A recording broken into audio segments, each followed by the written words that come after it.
বাংলাদেশের প্রত্যেকটা শহরের রাস্তা হচ্ছে বাম্পি রাইড। প্রত্যেকদিন এই দেশের মানুষকে যে কষ্ট দেয়, সেই কষ্টের জায়গাটা হচ্ছে গণপরিবহন।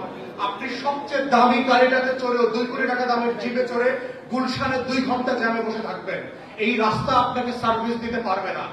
আপনি কোটি কোটি টাকা দামের গাড়ি চালাবেন, সেই গাড়ি আপনাকে অ্যাক্সিডেন্ট থেকে বাঁচানোর নিরাপত্তা দিতে পারবে না। আপনি কোটি কোটি টাকা দামের গাড়িতে চড়ে বাংলাদেশের সবচেয়ে এক্সপেন্সিভ রাস্তাগুলোতে, ডলারে বানানো রাস্তাগুলোতে হাঁটবেন, চলবেন, কিন্তু আপনার মৃত্যুর থেকে বাঁচার কোনো নিশ্চয়তা আপনি পাবেন না। সেই জায়গাতে আমরা বলছি যে এবি পার্টির সেকেন্ড প্রায়োরিটি সেবার রাজনীতি হচ্ছে বাংলাদেশের জনগণকে ছায়া সরকারের মাধ্যমে সমাধান ভিত্তিক গণপরিবহনের ব্যবস্থাপনা করে দেওয়া। আমরা দেখেছি আমাদের গবেষণায় যেটা এসছে, সেবা এবং সমস্যা সমাধানের রাজনীতিতে যুবকদের বেকারত্ব একটা মহা সংকটে পরিণত হয়েছে, যার কনসিকুয়েন্সে আমরা দেখতে পাচ্ছি লক্ষ লক্ষ কোটি কোটি যুবকরা ড্রাগ আসক্ত হচ্ছে, ইয়াবা ফেন্সিডিল আসক্ত হচ্ছে, তারা পাড়ায় মহল্লায় ছিনতাই সন্ত্রাসী কাজে ব্যস্ত হচ্ছে, এবং এটা থেকে বাঁচানোর একমাত্র উপায় হচ্ছে তার স্পেয়ার টাইমটাকে কোয়ালিটি টাইমে রূপান্তরিত করা, তার সময়টাকে কিভাবে যৌক্তিকভাবে ন্যায্যতার সাথে কর্মসংস্থানে সম্মানজনকভাবে আয়োজন করা যায়, ব্যবস্থা করা যায়, সেটা তৈরি করা। আমরা দেখেছি আমাদের গবেষণা এসছে যে বাংলাদেশের মধ্যে এবং বাংলাদেশের বাহিরে প্রতি বছর 50 থেকে 60 লক্ষ মানুষের জব তৈরি করবার অপরচুনিটি আছে, যদি আমরা পরিকল্পনা করতে পারি, সুশাসন দিতে পারি, আমাদের নাগরিকদেরকে শিক্ষা এবং যোগ্যতার মধ্য দিয়ে দক্ষ করে তুলতে পারি।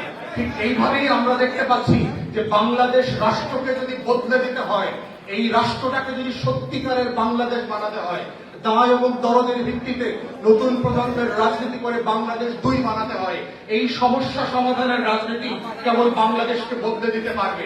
এছাড়া অন্য কোনো প্রসেস সমস্যা সমাধানের রাজনীতিতে না আসলে, সেবা না দিতে পারলে বাংলাদেশের রাজনীতির বদল হবে না।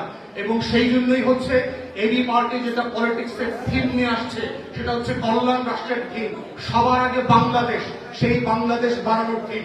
এবং ফ্যাসিবাদ মুক্ত নতুন বাংলাদেশে এটাই হচ্ছে আজকের 5ম বার্ষিকীতে দাঁড়িয়ে আমাদের আকাঙ্ক্ষা, আমাদের স্বপ্ন এবং ঘোষণা, যে এই বাংলাদেশে আমরা দায় এবং দরদের ভিত্তিতে নতুন রাজনীতি বিনির্মাণ করব, নতুন বাংলাদেশ 2 করব, যেই বাংলাদেশ সাম্য, মানবিক মর্যাদা, সামাজিক সুবিচারের ভিত্তিতে পরিচালিত হবে, যেই বাংলাদেশে আমার শত শত বছরের আজাদীর লড়াইয়ে শহীদ হওয়া, জীবন দেওয়া মানুষগুলোর রক্ত সফলিত হবে, যেই বাংলাদেশে নতুন করে কোনো বৈষম্যের জন্ম দেবে না, সেই বাংলাদেশের স্বপ্নই হচ্ছে এবি পার্টির 5ম প্রতিষ্ঠা বার্ষিকীর আকাঙ্ক্ষা স্বপ্ন। এবং সেই আকাঙ্ক্ষার সারথি হওয়ার জন্য যারা আমাদের সাথে এসেছেন, শুভাকাঙ্ক্ষী মেহমান এবং দলের নেতাকর্মী হিসাবে আপনাদের